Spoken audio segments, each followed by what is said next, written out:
Hello, we're back again, and today is a very special day for me, and I think my family too. I had a stroke on this day 15 years ago, so Well, for everyone listening, it's March 13th. March 13th. And I can't believe it's been 15 years. Yeah.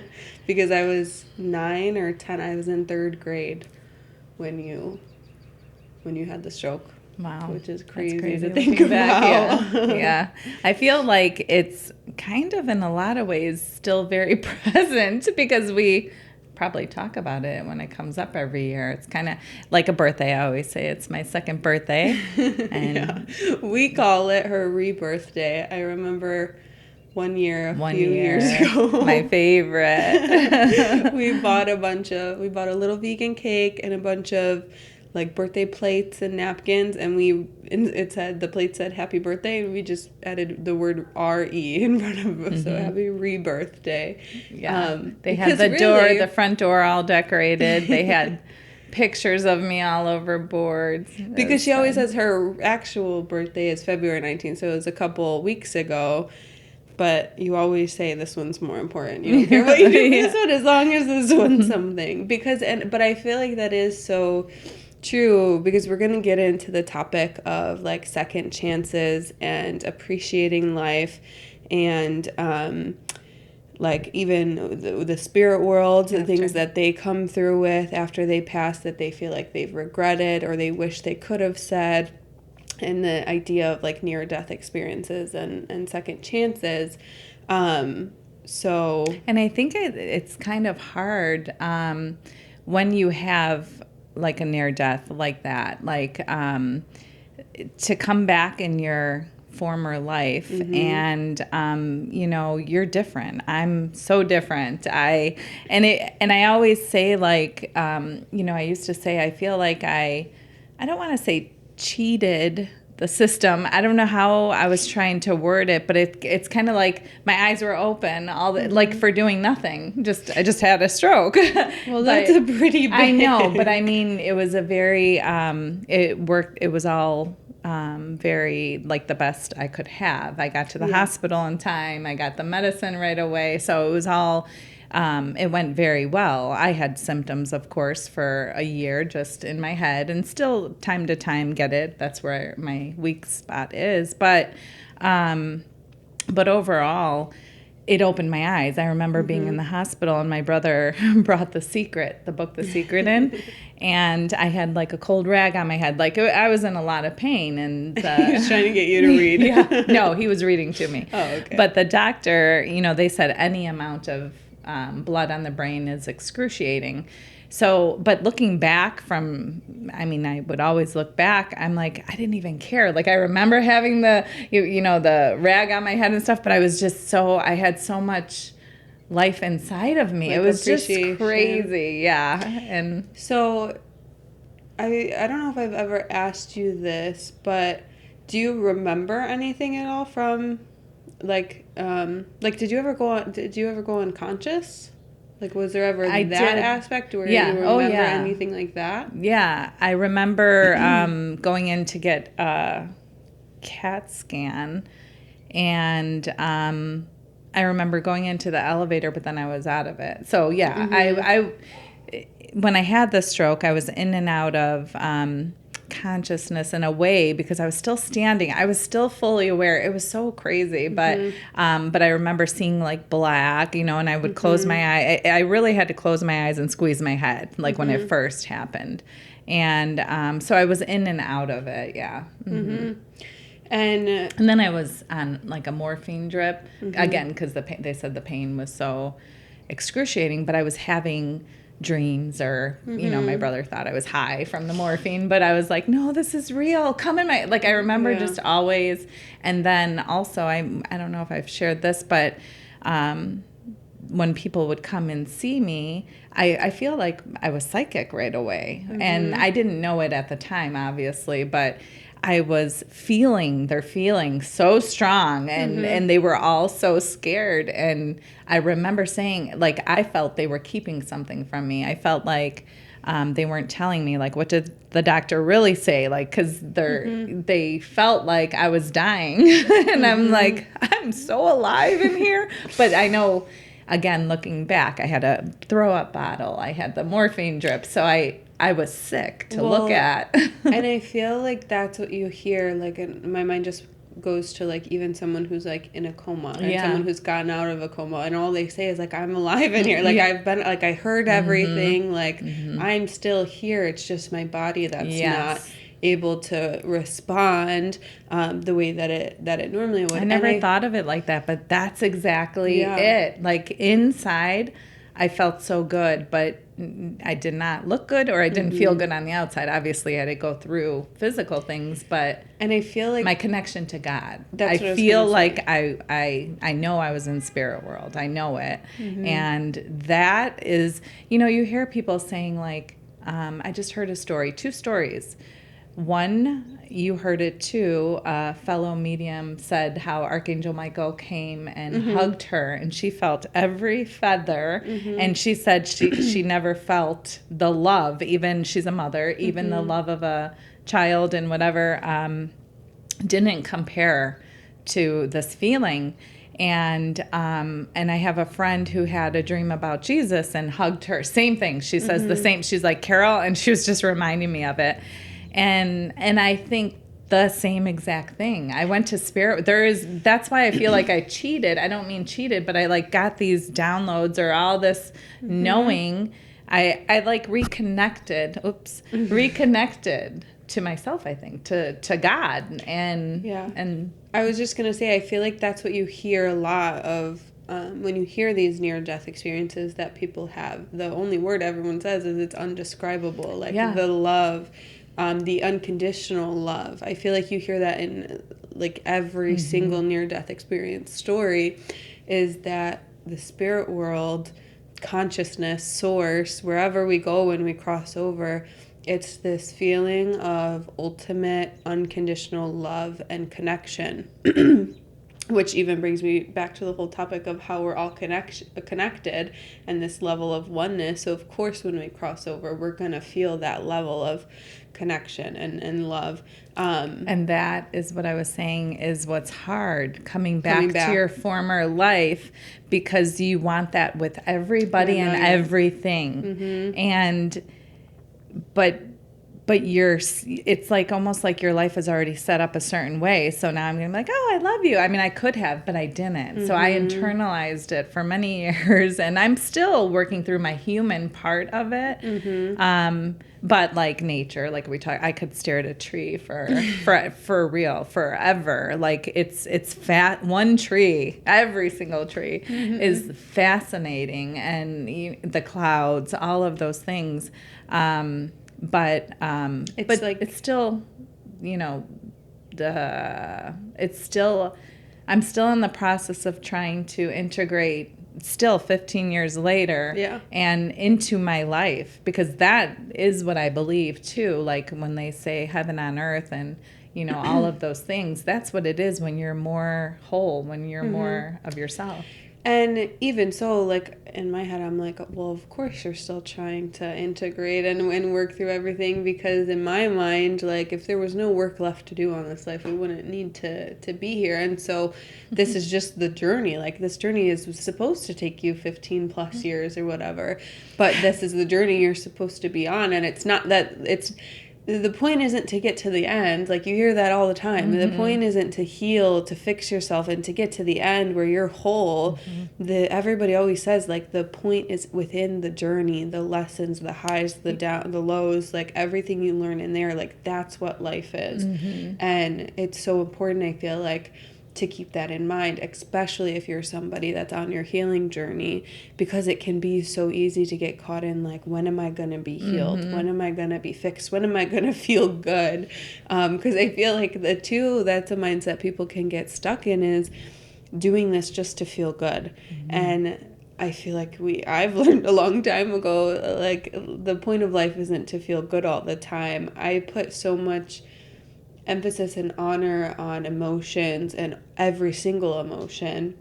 and understanding ourselves and how we feel each emotion, because every person feels each emotion differently to a different extent, and it's understanding that within ourselves. Like, that's what I feel like is such an important part of life. And then, yeah, as you continue to grow and heal naturally, do you I feel like start to react less or in that way? Yeah, but you still feel the emotions. Like, when you heal, it's not that you're happy all the time and everything feels sunshine and rainbows 24/7. Like, but in a way, maybe it does, because you've learned to honor the harder emotions and not resist them, which makes you move through them easier. But it's not to say that they're totally gone. And so, getting back to, with what you're saying, of course it's taken you this many years, because look at all of the ways you've shifted and you've changed and you've become more aware, become more conscious. And how I was saying a little earlier before we started recording, like, how much deeper you're able to feel things, just like, your appreciation for Earth. Do you feel like you had that pre-stroke where did you have that level of like awareness? No, the first time I remembered was the clouds, and I'm sure you remember, because I'd always open the sunroof and you're like, you're driving. Yeah. I don't know, because I was like, no, but today they're like really extra beautiful and stuff like that. But yeah, and that's when I noticed, I'm like, really, people don't look at the clouds? Like, I was shocked, even though I was one of those people before, but I probably didn't. I probably thought they were, it was a beautiful day and carry on. Yeah. But when you take a minute to really just go into the beauty that's all around, then it like could really fill you up. And I feel like I'm so blessed, because I was 9 years old when you were telling me to appreciate the clouds. But now, like, even throughout high school, I would tell my friends, like, guys, like, you hear it all the time, we're on a floating rock. Like none of this matters. It all matters, but none of it matters. We're on a floating rock. But if you think about it, like, how crazy, there's life on this rock that's floating in the middle of space, and all of these things had to align so perfectly. And people will say, like, that sounds so crazy, but, or like spirituality, or like they'll put these judgment on that perspective, or just even saying that. But I'm like, this is the reality. Like, I'm just taking a moment to appreciate the reality of this existence for all of us. And so it's so easy to get caught up in life and in the meaning that we put to things in life and what we make so big and so important, that we don't have to, just like looking at the clouds. And in this moment, I'm so grateful to even hear you talk like that and say that, because, before we started this morning, I was talking about, but, this is, like, I was like, I was just talking about some of the downside of awakening, and she was telling me all this other stuff, and I'm in it now. But one good thing is, you feel alone a lot when you take your journey home. I think it's Rumi that says, like, we're all walking each other home, but home is to ourselves. And this particular last couple of years, I've had another major disturbance, or I don't know what, where I can go closer to myself, and just these last couple of weeks, I'm aware of it. So you're right. It's that awareness piece too, because I have been really looking at my life and everything I put into my family, my world, but you don't always get to feel that or see that mirrored back at you. But in this moment, as you're talking like that, I'm like, wow, people were listening. Because I'm thinking, I talked all the time. I told everyone, look at the clouds, but it's hard because you're in your former life and not everybody sees it. But over time, obviously you were young, so that was good. But over time, you don't know how you affect other people by living more authentically, by you really don't know. And I guess I haven't really stopped and thought about that until, again, hearing you speak, and I'm like, well, thank God you were there, because I've been so alone in this, in my particularly my family or whatever, but you're not. so there's two things I want to like talk about. So hopefully I remember both of them. But the one is going into how you said this a couple times since we've been talking, how it was hard for you to integrate back into your old life. And I feel like this goes with the last episode about change and the resistance to change that we talked about, because it's not the change it's not the change itself that is hard, it's our resistance to it. And like even recognizing how amazing, like you said, you felt after the stroke, these new appreciations, these deeper feelings, the higher highs and maybe lower lows, but you like realizing that who you were, like you hear this all the time, like who you were isn't who you're always going to be. We're meant to continue to change and to grow and evolve. And it is hard, but there are so many things, like you said, we're walking ourselves home, we're coming back to ourselves. And so that change, that shifting is just part of it. The more that we can learn to honor ourselves through that path, the easier it becomes to not feel that resistance. And that's, again, in this moment, like I'm so happy now inside because, and I wasn't when we started. I'm like, I don't want to talk about this. But now I'm remembering the feeling of the stress. So that's what it does for me every year too. It brings me back to, a lot of people are like, oh my God, you were only 36. You were so young. And I was like, oh my God, it was the happiest time of my life. The week in the hospital was literally I loved every minute of it, which is crazy because I've heard people's stories over the years, and I'm like, I quickly realized it doesn't happen to everyone like that. Like my dad had like 4 heart attacks and different things, but I didn't see him make all these different lifestyle changes, but maybe he did, and maybe his eyes were opened in different ways, but we didn't really talk about all that back then. But other people, like they, poor you, and they would whenever I'm like, no, honestly, it was the best time in my life because of many reasons that happened at the hospital, and beyond.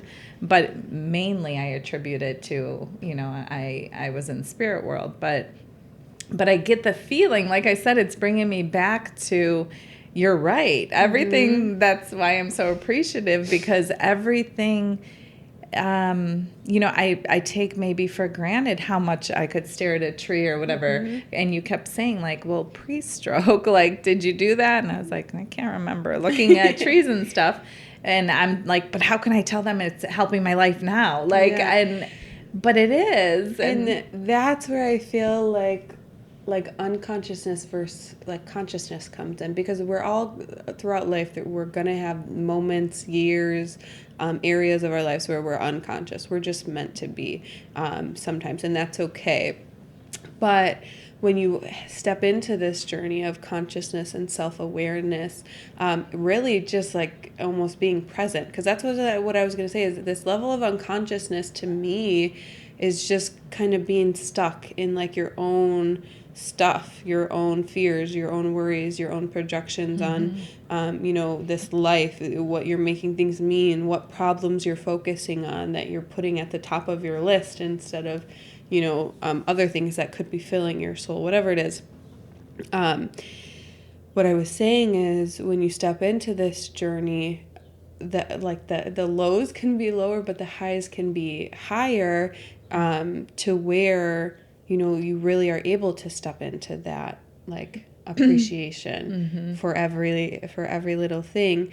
And so I was gonna say, if you're someone at home who is, it doesn't have to be a near-death experience either. It could be literally anything in your life that has kind of shaken you up a little bit. And if you're listening to this, then I'm sure you're on a journey of self-awareness and consciousness, and just taking a moment to realize, all parts of it and how beautiful all parts of it can be. Because like I was saying in the beginning, like you're not going to get away from the hardships in life, the harder feelings. And how they say, whenever people say, I'm like, no, prove it, show it to me. But you know how they say, like, you're never alone. You don't walk this. And it's been proven to me that you're never alone. And that is my highs when I'm going through something in my life, like you said, an unconscious or whatever it is that, hard times that people go through. And, but Spirit is always with me. Like yesterday, so on the 12th, but yesterday I went to get coffee in the morning, and that's where my mom shows up all the time because she loved coffee. She drank it like morning, noon, and night. And so my coffee cup was 313, which is, today. And my anniversary. And I'm like, oh my God, like it's not the first time it's happened. And I'm just so appreciative. So I'm like, oh my God, that's amazing. And I turned the corner, and the truck in front of me said diamond across. Then I got pictures of everything. And my mom sends diamonds. That's another sign that she sends. And the car in front of it, I caught something K7. So I got a picture. I got caught up to it. That was in front of the diamond car, and it was Lady K. My mom's name was Kathleen 7. So she really wanted to tell me happy birthday, and I'm here. But that is the amount of, I know I'm not alone, and I know my loved ones are with me. I know my angels are with me when I ask and tune into that, and that is one of the huge benefits of consciousness. Well, and that's what I was just thinking is like with consciousness, it's almost like, I feel like consciousness. And I was going to say, wait, one more thing. The only reason why I was going to say I didn't finish was because when we feel alone, sometimes another human, like it's good to have friends and people but you still truly go through things yourself, these deep things. So having that. So that's what I was going to say, that you're really never alone, even when we think we are physically alone. And I feel like what strengthens that too, what I was going to say is like with consciousness, I feel like another word for it really is the present moment. Yeah, because like that's what being conscious is. Like, that's what being unconscious is living in the past. It's focusing on, anything else that's not right here. And so what I was going to say is, so now, post-stroke, this consciousness, this presentness that you're able to have, like pre-stroke, you probably would have missed those signs, or at least some of them from the spirit world, from that hello, and you wouldn't be able to have felt that, that connection. And so that's why I was saying, like, anything that shakes you up which goes back, that connection of my mother on a day, which goes back to me growing up in a house where she lost her baby when I was 2.5. So she didn't have that connection. She didn't know Eddie was around her still. I mean, she knew her faith taught her that, but she didn't experience it, I don't think, to the level I am anyway. So that's where the like I said, that's a gift. That's heaven on earth. Like, because once you can, there's so many people we see too that are so stuck in that grief of losing a loved one that if you knew that they really are still here, they walk with you still. If you really knew that, it was shown to you, I think then that part could be like, okay, of course you're still I miss my mom. I'm really mad at her a lot of the time because I miss her a lot and I've needed her a lot. So she knows. But I still I'm not stuck in the grief with her. Yeah. I could say, I miss you. I want you to take it all away or whatever it is I want from her to help me with.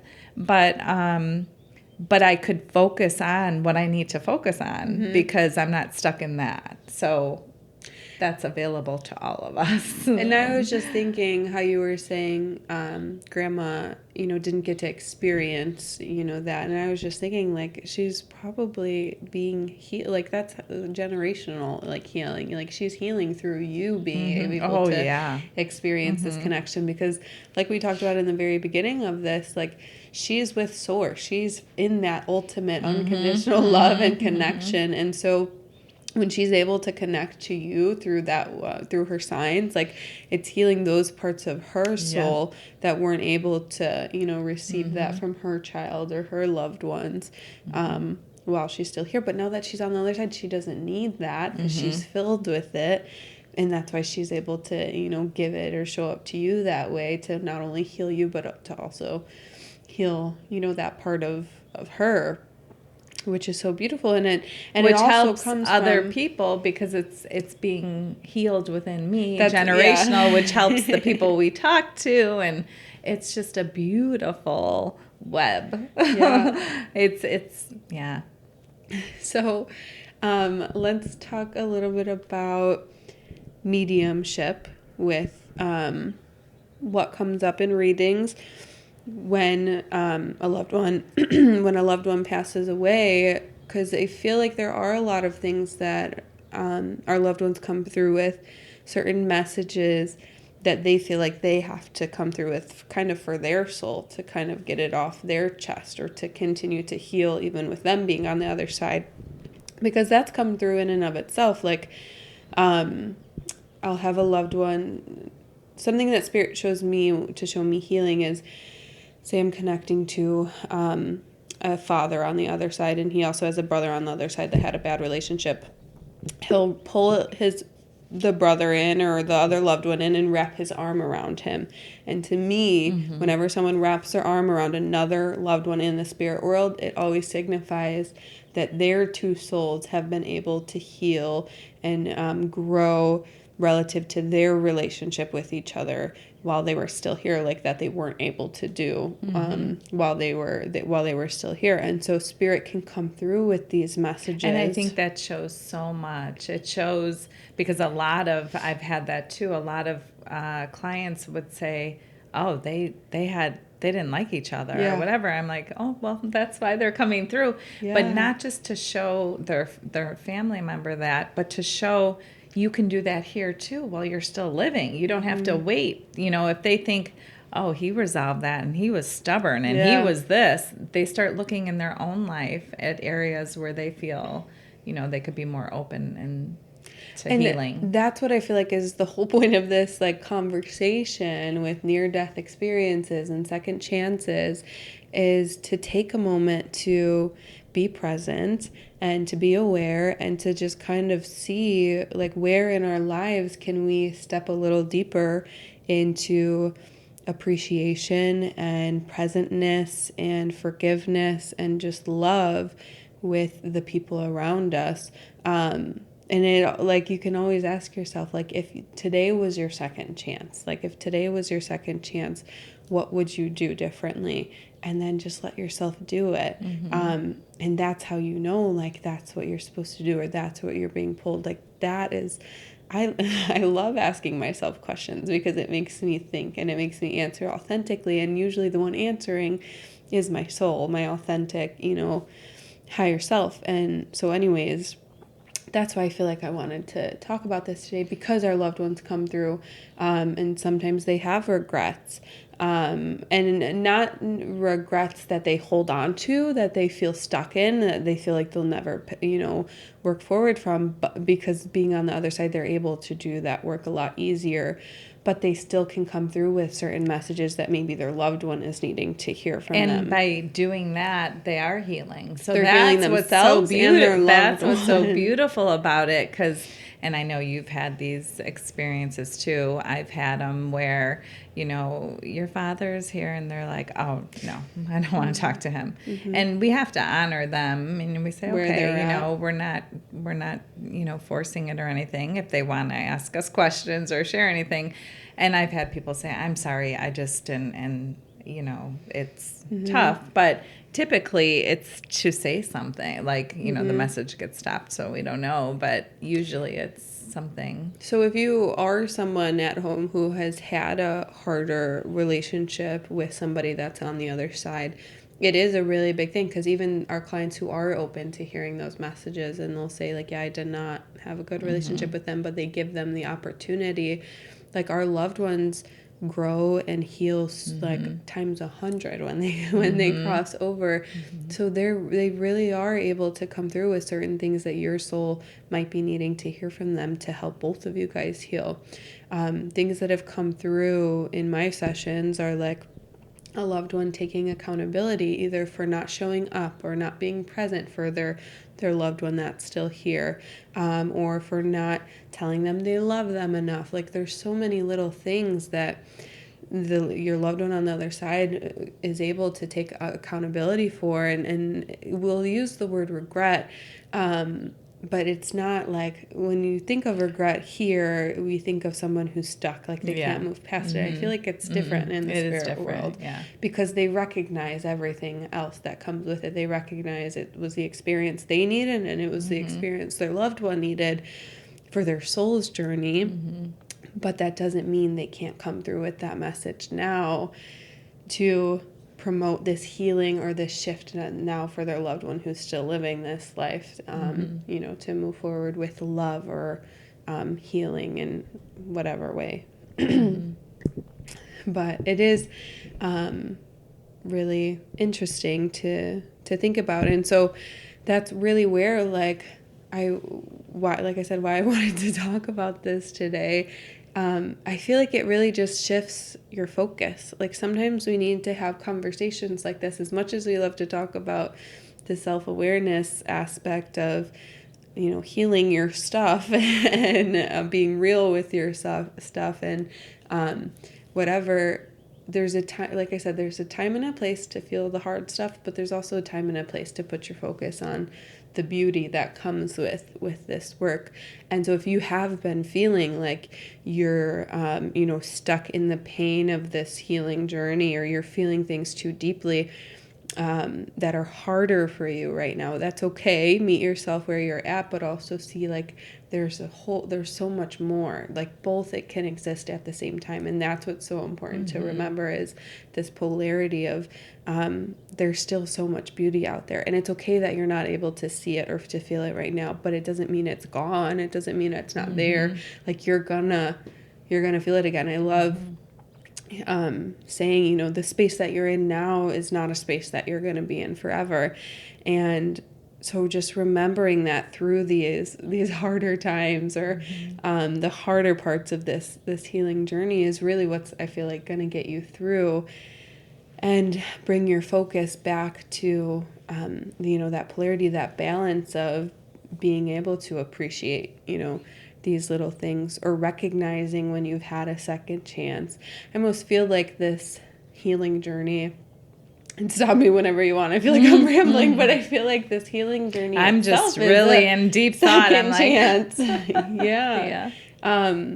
Because it is like, if you're on a healing journey, or this journey of consciousness and self-awareness, like, in a way it is your second chance, because it's bringing you to the present. And I feel like, people can disagree, but I feel like that is the point of this life, is to be present with yourself and with others, and to allow, that flow of energy, that flow of emotions, and let go of the resistance to it all. But that's what allows your highs to be so high, and the lows to be low. But that's where there's less resistance to it, so you move through it easier. Whereas pre-stroke, or maybe when you were stuck in some levels of unconsciousness, like, you get stuck in the emotions, or the feelings, or the situations, or the people, and it's harder to move through them. There's more resistance, I feel like. Yeah,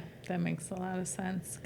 And you're going through the motions. You don't know anymore, so your life is just life, but you're not living. You're not present. And it's crazy, because so many people live like that. So that's, again, what I meant, like, coming back in to, just, I don't know, integrating it all. Mm-hmm. And it doesn't happen overnight. Like, Yeah. you go through, that is the journey. Like you're saying, here I am 15 years later, and I'm thinking, yeah, but I don't have it all done. I don't have it all like put together yet. And you're like, what? I saw God. Like, I should have this stuff 15 years later, but that's the human that says, whatever.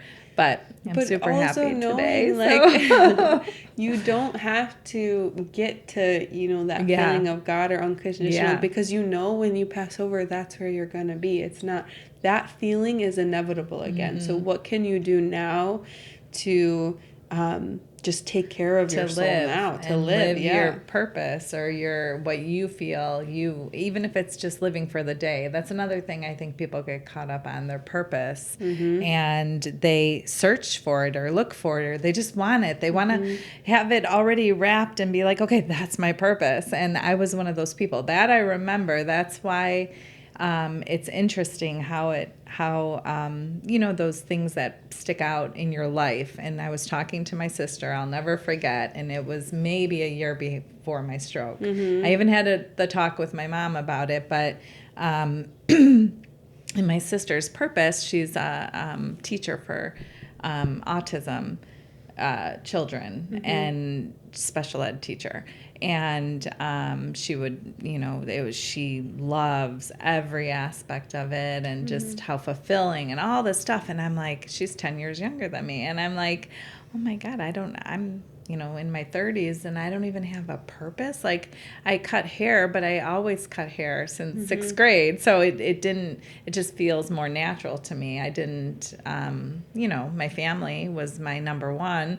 So I just wasn't connecting to a purpose. And my mom would tell me her purpose was to be a mother. I'm like, that can't be your only purpose. Like, I'm a mother. Like, that can't be a purpose. No, what's your purpose? Like, what is your soul? Like, why? Anyway, I had the stroke, and then I was like, oh my God. And my purpose was to self-reflect. I always have done that. Self-reflect, look at things that ordinary people maybe don't look at within themselves or don't want. I'm inquisitive. I always want to know things. I've been like that forever. And prove what seems impossible, or hearsay. People just say stuff, but I'm like, but is it true? Like, and I always want to go deeper and deeper into these things. So after stroke, I was, my purpose was helping people, and of course connecting to the other side, because that is something that stopped me probably.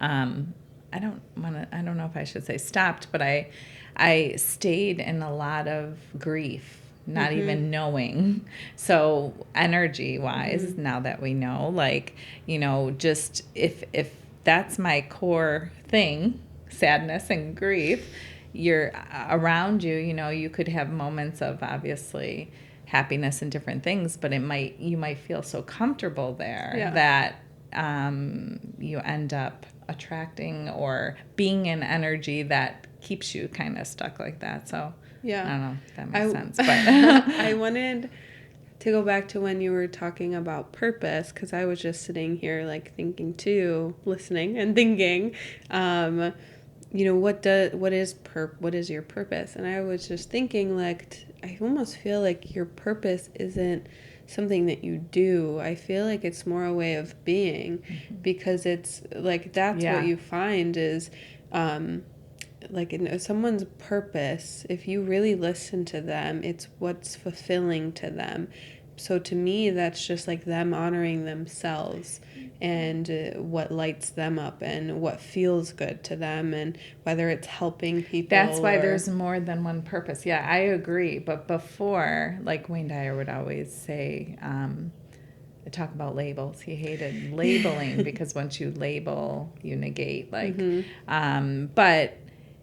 and I agree now. And before, I was looking for that one purpose because Katie loved her job. And I was like, I mean, I like doing hair, but I don't love my job like that. So I was looking for that purpose. But now you're absolutely right, because this past week my grandson was sick and I watched him a lot that week.